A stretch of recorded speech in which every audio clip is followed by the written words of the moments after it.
Perhaps the greatest lie ever perpetrated on populations all over the world is the condensation trail lie.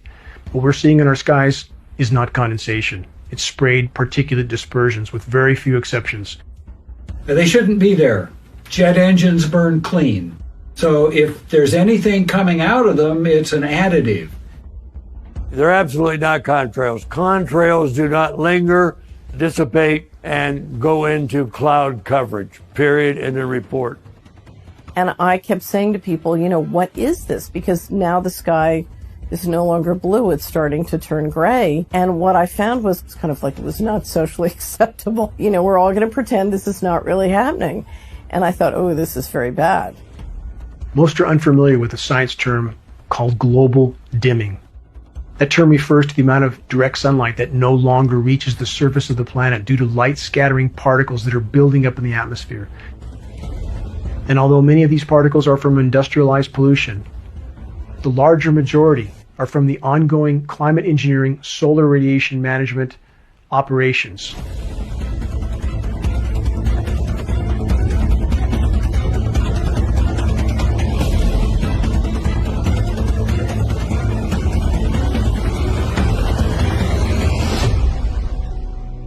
This engine, a high bypass turbofan jet engine, this is the engine that is on all military tankers and all commercial carriers, is in essence a jet-powered fan. 90% of the air that moves through this engine is non-combusted. This engine by design is nearly incapable of producing any condensation trail except under rare and extreme circumstances. And again, we have film footage of aircraft flying at altitude with nozzles visible, turning on and off. That is the end of the argument.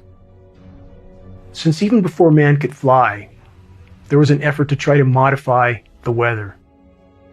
We have weather modification patents going back 100 years plus. These are historical films of what can be done with a biplane, a small biplane that carries a very small payload.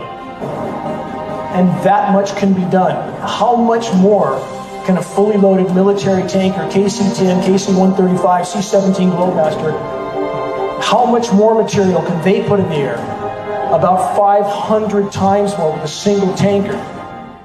In regard to the condensation trail narrative, many refer back to the trails left by World War II bombers as proof that we are only seeing condensation trails in our skies. But geoengineeringwatch.org found on military archives film footage, which we posted, of World War II B-17s at altitude turning off a sprayed dispersion. We know that climate engineering was deployed immediately after World War II, so testing was absolutely ongoing. Clearly, these bombers were used for beta testing. Film footage proves it. Weather was a weapon used over Vietnam. Would you expect that to be then deleted from the availability? No. To continue to expand the scientific aspects of it, to have it available in your portfolio of weapons would be a natural process. Therefore, should you expect that it is available on demand to have the ability to modify weather? Absolutely. Within this country and others. Climate engineering is the crown jewel of the military-industrial complex. Climate engineering has been used to destabilize and topple nations all over the globe, facilitating military occupations by hostile countries like the US.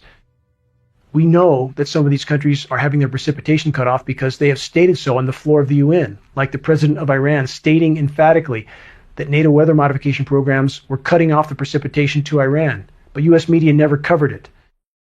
We have an economic model operating globally, which is operating based on covert force.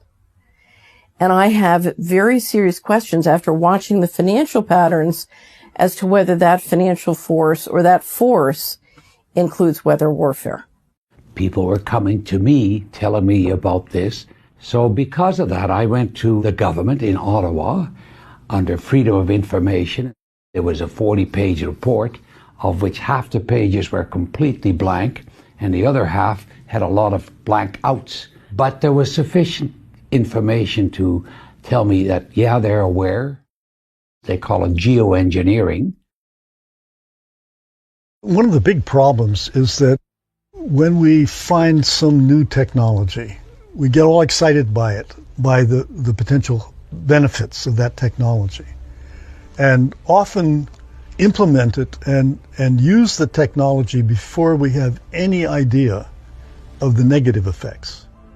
Shouldn't it be considered that every breath we take is laden with highly toxic particles that are wreaking havoc in our own bodies? Particles that aren't being reported by any air quality testing systems. Any official air quality testing are looking for PM10 or PM2.5, 2.5 microns at best. The climate engineering nanoparticulates are exponentially smaller. They go virtually unreported. These nanomaterials generate reactive oxygen species in biological materials, damage tissue, lead to advanced aging, cause cancer, causative agents of dementia.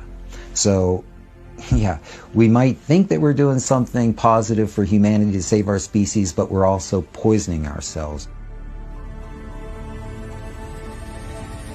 Eventually, with the team that we formed at geoengineeringwatch.org, we were able to acquire a NOAA flying lab. We were able to test at altitude to confirm the elements that were showing up at the surface. Our intention was to do a point-to-point sampling mission. We could see these obvious patterns that were being laid out in the sky. We were really thankful for the opportunity to be able to get up to altitude. And on the return mission, we noticed that that cloud layer had descended, and we sampled below the cloud layer, we sampled through that confluent layer, and above it. We found exactly the same elements listed in climate engineering patents, the same elements we found on countless surface tests of precipitation from all over the globe.